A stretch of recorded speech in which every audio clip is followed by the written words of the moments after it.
céramique, mais utilisée comme supplément au caillou en fait pour les voies.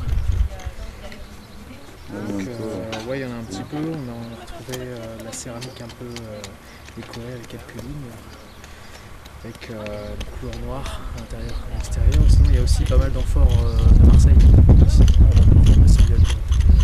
ici, qui circulent un peu partout.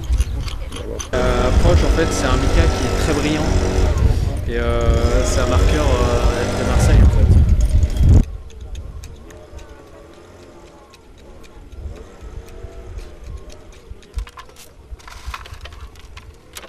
C'est grave chic ce matin, mon poche. Tu trouves? Ouais, non, ça va, c'est plutôt. Monsieur, bon, je vais pas aller trop là-bas parce que t'as pas fini. Enlève tes outils. Enlève tes outils. Je ramasse ce petit truc, attends. Ouais.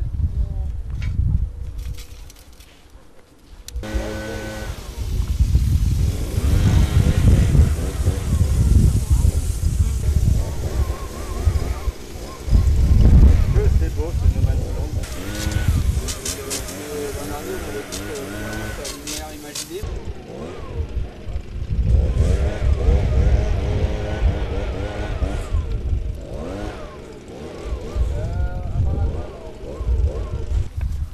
Tu passes par où pour arranger?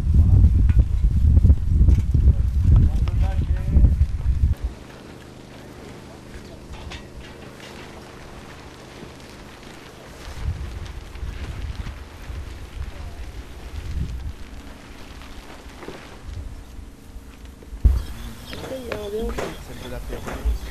Ah mais tu t'es pas là, ça mais t'as pas vu avec quelle danse.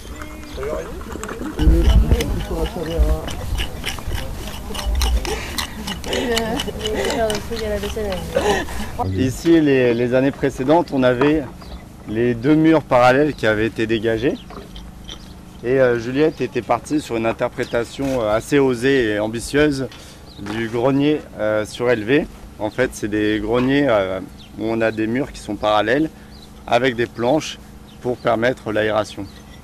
Et donc cette année, on a identifié un troisième mur qui est dans le même axe que les deux premiers et qui est pour le moment interrompu, qui s'arrête ici. Mais ce qui est assez intéressant, c'est qu'on a en fait les niveaux de fonctionnement de cet édifice qui en fait viennent s'interrompre pile poil dans l'axe en fait du mur. Donc on a vraiment, si on n'a pas le mur, on a la limite de ce mur qui est au moins symbolisé par les niveaux de sol. Donc ça c'est assez intéressant. Et ensuite on est en train de dégager progressivement les niveaux qui se trouvent de part et d'autre du mur. Et on a l'impression qu'on a quelque chose de relativement homogène, construit en une fois. Voilà, on a vraiment un niveau de sol, on creuse légèrement pour mettre les murs dedans. Et ensuite, on met un très gros apport de remblai au centre des murs. Et voilà. Et ces murs...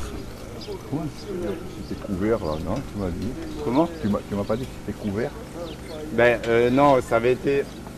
En fait, les murs ils sont en élévation, normalement il y a plusieurs assises et ensuite il y a un plancher qui est installé dessus pour que l'air passe par en dessous pour aérer en fait le grain. Pour éviter la... après ce sont les données textuelles qui les donnent et on a quelques plans en fait localisés. On en a deux en France qui sont connus. Quelque chose qui existe. Voilà, en fait il y en avait un autre qui avait été identifié sur les fouilles de 2014. Un autre sur un site de Mont-Laurès à Narbonne. Et bon, après c'est encore très hypothétique, là, deux. Et ce qui est assez intéressant, c'est qu'en fait au milieu, c'est la même couche. En fait, c'est vraiment une couche qui vient buter d'un côté et de l'autre des murs. Donc ça veut bien dire que les murs sont contemporains. D'autant qu'ils ont le même type d'architecture. Ils ont des petits modules en basalte avec le gravier au centre en fait. D'accord.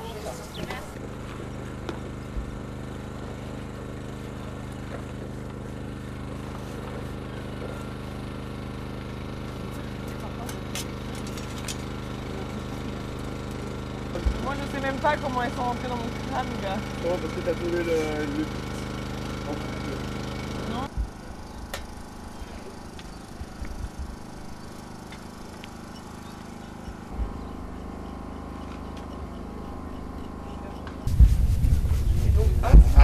sur des objets ou des... Ah, ça pue. À la belle.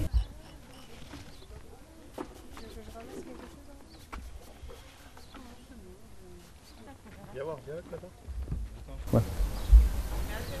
Donc là, nous avons un niveau de circulation qui est devant moi, dont on a un lambeau ici qui est conservé, qui est caractérisé par tous ces petits galets qui sont assemblés les uns à côté des autres, avec en surface des tessons de céramique à plat, dont certains ont été piétinés lors de l'utilisation du niveau de circulation. Et ce niveau de circulation, on retrouve sur la bordure est du bâtiment, ici. On retrouve un peu de ce côté-ci là-bas, et puis également au nord. Et on retrouve également dans la partie sud de notre secteur ici. Il englobe et il vient se poser en fait sur la rase du mur du bâtiment qui a été démantelé. Donc on voit quelques pierres là qui sortent en fait de la terre. Donc on a un niveau en fait qui est postérieur en fait à l'abandon de cet édifice qu'on va fouiller là dans les jours qui viennent.